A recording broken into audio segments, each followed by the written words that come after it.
Esattamente 2 anni fa, durante la notte, iniziò l'invasione da parte dell'esercito russo dell'Ucraina.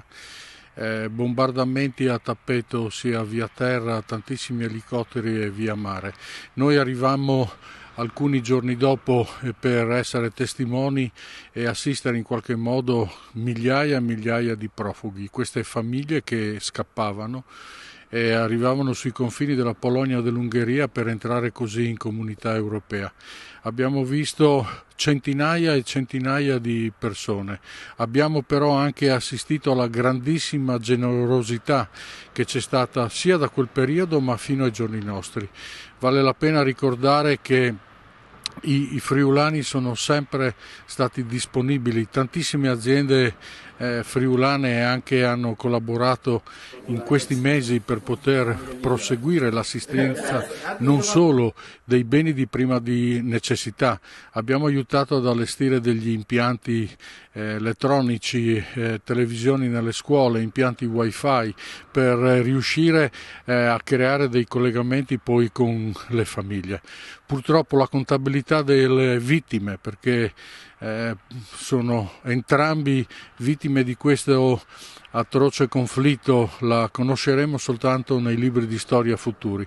Al momento i dati che abbiamo in nostro possesso ci dicono che dall'inizio del conflitto sono morte circa 1500 persone al giorno, sia sul fronte russo che sul fronte ucraino, e sono rimasti già 500.000 orfani.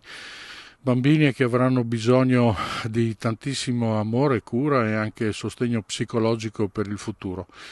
Chi manca in tutto questo è la pace, le trattative di pace.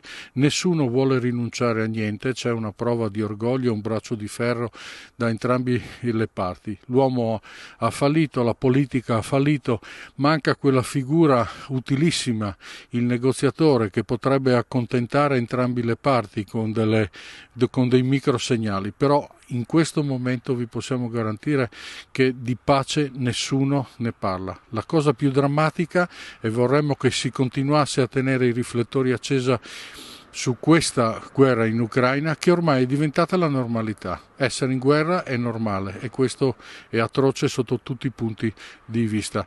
Vi lasciamo con questa riflessione. Un saluto a tutti gli amici friulani e a voi la linea.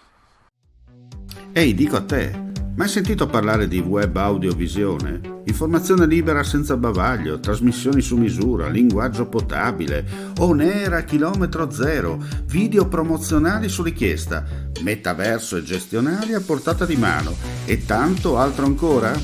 La risposta si chiama Friuli TV, il pianeta online che viaggia regolare nell'orbita del web in perfetto orario. Friuli TV, un nome, una garanzia per quello che vuoi tu.